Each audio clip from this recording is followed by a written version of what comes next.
إن الحمد لله نحمده ونستعينه ونستغفره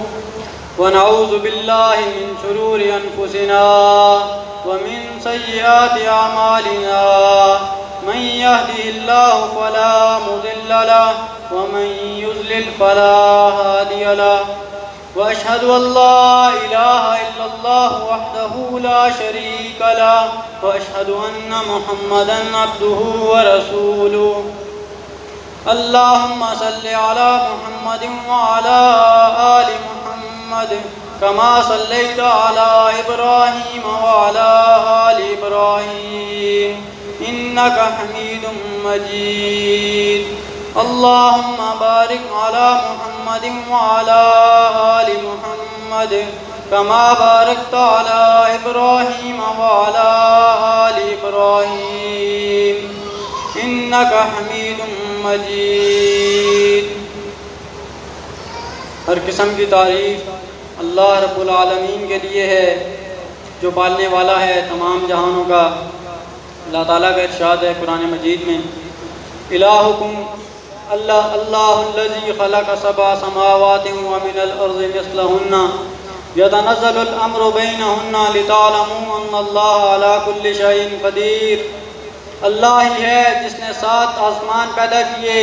اور انہی کے مثل 7 زمینیں پیدا کی، اور آسمانوں اور زمینوں میں اللہ تعالیٰ کے احکامات نازل ہوتے رہتے ہیں تاکہ تمہیں معلوم ہو جائے کہ اللہ ہر چیز پر قادر ہے، ہر چیز پر قدرت رکھتا ہے۔ ہر چیز پر قدرت رکھنے سے مراد کہ آسمان و زمین اور ان کے درمیان جو کچھ بھی ہے سب کچھ اللہ تعالیٰ کے کنٹرول میں ہے، سب کچھ اللہ ہی کا ہے۔ اللہ تعالیٰ جب چاہے جو چاہے کر سکتا ہے کیونکہ اللہ ہر چیز پر قادر ہے۔ اللہ تعالیٰ نے انسانوں کو پیدا کیا تاکہ ہم اللہ تعالیٰ کی نازل کی گئی کتابوں پر ایمان لائیں، اللہ کی عبادت کریں اور اپنی زندگی کو رسول اللہ صلی اللہ علیہ وسلم کے بتائے ہوئے طریقوں کے مطابق گزاریں۔ اور یقیناً جو شخص اللہ کی نازل کی گئی کتابوں پر صحیح معنوں میں ایمان لے آئے اور اپنی زندگی کو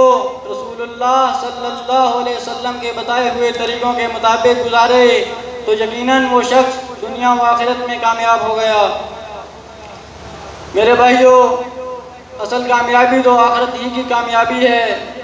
یہ دنیا تو ختم ہونے والی ہے، یہ دنیا تو فانی ہے۔ اللہ تعالیٰ کا ارشاد ہے سورہ مومن کے اندر، یا قوم انما هذه الحیات الدنیا متاع وان الآخرۃ ہی دار القرار۔ یہ حیات دنیا تو متاع فانی ہے، یعنی اس دنیا پر جو کچھ بھی حیات ہے، جو کچھ بھی ہے، سب کچھ ختم ہونے والا ہے۔ وَإِنَّ الْآخِرَةَ هِيَ دَارُ الْقَرَارِ، یقین مانو کہ آخرت قرار اور ہمیشگی کا گھر تو آخرت ہی ہے۔ اب ہم میں سے ہر مرد عورت ہر شخص اپنا محاسبہ خود کرے، خود یہ سوچے کہ وہ کس حد تک اللہ تعالیٰ کی کتابوں پر ایمان لاتا ہے اور کس حد تک اپنی زندگی کو رسول اللہ صلی اللہ علیہ وسلم کے بتائے ہوئے طریقوں کے مطابق گزارتا ہے۔ صحیح مسلم کی حدیث آپ کے سامنے پیش کرتا ہوں۔ حضرت عوف بن مالک رضی اللہ تعالیٰ عنہ فرماتے ہیں کہ ہم چند آدمی رسول اللہ صلی اللہ علیہ وسلم کے پاس بیٹھے تھے کہ رسول اللہ صلی اللہ علیہ وسلم نے فرمایا کہ تم اللہ کے رسول سے بیعت کیوں نہیں کرتے؟ حضرت عوف بن مالک رضی اللہ تعالیٰ عنہ فرماتے ہیں کہ ہمیں بیعت کیے کچھ ہی دیر ہوئی تھی تو ہم نے کہا کہ اے اللہ کے رسول صلی اللہ علیہ وسلم، ہم آپ سے بیعت کر چکے۔ تو رسول اللہ صلی اللہ علیہ وسلم نے دوسری مرتبہ پھر فرمایا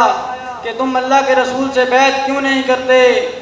تو حضرت عوف بن مالک رضی اللہ تعالیٰ عنہ کہتے ہیں کہ ہم نے پھر وہی جواب دیا کہ اے اللہ کے رسول صلی اللہ علیہ وسلم، ہم آپ سے بیعت کر چکے۔ یہاں تک کہ رسول اللہ صلی اللہ علیہ وسلم نے تیسری مرتبہ پھر وہی کلمات دہرائے کہ تم اللہ کے رسول سے بیعت کیوں نہیں کرتے؟ تو حضرت عوف بن مالک رضی اللہ تعالیٰ عنہ فرماتے ہیں کہ ہم نے اپنے ہاتھ پھیلا دیے اور کہا کہ اے اللہ کے رسول صلی اللہ علیہ وسلم، ہم آپ سے بیعت کر چکے، اب کس بات پر بیعت کریں؟ تو رسول اللہ صلی اللہ علیہ وسلم نے فرمایا اس بات پر بیعت کرو کہ اللہ تعالیٰ کی عبادت کرو، اللہ تعالیٰ کے ساتھ ذرا سا بھی شرک نہ کرو، 5 نمازیں ادا کرو اور اطاعت کرو۔ پھر فرمایا کہ لوگوں سے کسی چیز کا سوال نہ کرو۔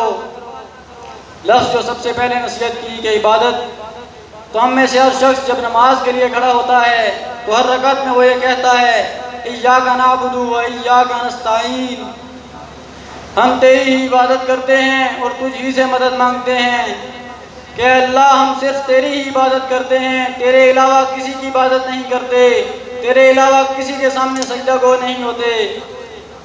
تو ہی ہمارا الہ ہے، ہم تجھے ہی الہ مانتے ہیں، اور اے اللہ ہم صرف تجھ ہی سے مدد مانگتے ہیں، تیرے علاوہ کسی سے مدد نہیں مانگتے، تیرے علاوہ کسی کے آگے ہاتھ نہیں پھیلاتے، تیرے علاوہ کسی سے سوال نہیں کرتے۔ عبادت صرف اللہ تعالیٰ کے لیے مخصوص ہے۔ اللہ تعالیٰ کا ارشاد ہے سورہ نساء کے اندر وَاعْبُدُوا اللَّهَ وَلَا تُشْرِكُوا بِهِ شَيْئًا، اللہ تعالیٰ کی عبادت کرو اور اس کے ساتھ ذرا سا بھی شرک نہ کرو۔ اسی طرح آگے سورہ کہف کے اندر اللہ تعالیٰ کا ارشاد ہے الٰہکم الٰہ واحد فمن کان یرجو لقاء ربہ فلیعمل عملا صالحا ولا یشرک بعبادۃ ربہ احدا، تمہارا الہ تو بس ایک الہ ہے، تو جس شخص کو اپنے رب سے ملاقات کا خوف ہو اسے چاہیے کہ اچھے نیک عمل کرے اور اپنے رب کی عبادت میں کسی کو شریک نہ کرے۔ یعنی کہ جس شخص کو بروز قیامت پر یقین ہو، جو یہ ایمان رکھتا ہو کہ ایک نہ ایک دن مجھے موت ضرور آئے گی اور پھر ایک نہ ایک دن مجھے ضرور زندہ کیا جائے گا اور مجھے اپنے رب کے سامنے پیش ہونا پڑے گا اور مجھے چھوٹے سے چھوٹے عمل کے بے حساب و کتاب دینا پڑے گا، اور پھر اگر میری نیکیوں کا پلڑا بھاری ہو گیا تو میں جنت میں جاؤں گا، تو اگر میری برائیوں کا پلڑا بھاری ہو گیا تو میں جہنم میں جاؤں گا۔ تو جس شخص کو اس بات کا خوف ہو، جس شخص کو اپنے رب سے ملاقات کا خوف ہو، اسے چاہیے کہ اچھے نیک عمل کرے اور اپنے رب کی عبادت میں کسی کو شریک نہ کرے۔ عبادت ایک بہت جامع لفظ ہے جو بہت سے مختلف معنوں میں استعمال ہوتا ہے۔ عبادت کے معنی توحید کے بھی ہیں، تو اس لحاظ سے ایاک نعبد کے معنی ہیں کہ ہم ایک مانتے ہیں، یکتا مانتے ہیں، تو اپنی ذات، صفات اور حقوق میں یہ اکیلا ہے، تیرا کوئی شریک نہیں۔ جیسا کہ قرآن مجید میں ہے سورہ اخلاص کے اندر قل هو اللہ احد، کہہ دیجئے کہ اللہ ایک ہے۔ اسی طرح سورہ انعام کے اندر لا شریک لہ، اس کا کوئی شریک نہیں۔ قرآن مجید جس کے سچا ہونے میں کوئی شک و شبہ نہیں، اس قرآن مجید میں ارشاد ہے کہ اللہ تعالیٰ ایک ہے، اللہ واحد ہے، اللہ کا کوئی شریک نہیں۔ تو اس کے باوجود بھی اگر کوئی شخص اللہ تعالیٰ کے ساتھ شرک کرتا ہے، کسی کو بھی اللہ تعالیٰ کے ساتھ شریک کرتا ہے، تو اس کے بارے میں بھی قرآن مجید میں ارشاد ہے سورہ نساء کی 116 نمبر آیت کے اندر ان اللہ لا یغفر ان یشرک بہ ویغفر ما دون ذلک لمن یشاء ومن یشرک باللہ فقد ضل ضلالا بعیدا، اللہ تعالیٰ شرک معاف نہیں کرے گا، شرک کے علاوہ جو گناہ جس کے لیے چاہے گا معاف کر دے گا، اور جس شخص نے اللہ تعالیٰ کے ساتھ شرک کیا تو اس نے بہت بڑے گناہ کا ارتکاب کیا، وہ بہت دور کی گمراہی میں جا پڑا۔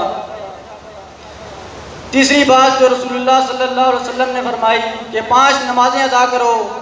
اللہ تعالیٰ کا ارشاد ہے سورہ العنکبوت کے اندر اتل ما اوحی الیک من الکتاب واقم الصلاۃ ان الصلاۃ تنہی عن الفحشاء والمنکر، جو کتاب آپ کی طرف وحی کی گئی ہے اسے پڑھیے، یعنی قرآن کریم کا مطالعہ کیجیے اور نماز قائم کریں، بے شک نماز بے حیائی اور برائی کے کاموں سے یعنی گناہ کے کاموں سے روکتی ہے۔ تو گناہوں سے بچنے کے لیے نماز کا قائم کرنا، نماز پڑھنا ضروری ہے۔ جب تک ہم سے گناہ سرزد ہوتے رہیں تو یہ مان لینا چاہیے کہ ہماری نماز درست نہیں، ضرور ہماری نماز کے اندر کوئی نہ کوئی کمی رہ گئی۔ تو جب گناہ سرزد ہوں، بے حیائی کے کام ہونے لگیں تو فوراً اپنی نماز کے اوپر غور کرنا چاہیے، اپنی نماز کو درست کرنا چاہیے، کیونکہ قرآن میں بتایا گیا کہ نماز آپ کو بے حیائی کے کاموں سے، گناہ کے کاموں سے روکے گی۔ اسی طرح سورہ کوثر کے اندر فصلی لربک وانحر، بس تو اپنے رب کے لیے نماز پڑھ اور قربانی کر۔ اس کے بعد اللہ کے رسول صلی اللہ علیہ وسلم نے فرمایا کہ اطاعت کرو۔ اللہ تعالیٰ سورہ اعراف میں ارشاد فرماتا ہے الذین یتبعون الرسول میں اپنی رحمت ان لوگوں کے لیے لکھوں گا جو رسول صلی اللہ علیہ وسلم کی پیروی کرتے ہیں۔ یعنی کہ اگر ہم میں سے کوئی اللہ کی رحمت کا متلاشی ہے، کوئی چاہتا ہے کہ مجھ پر اللہ کی رحمت ہو،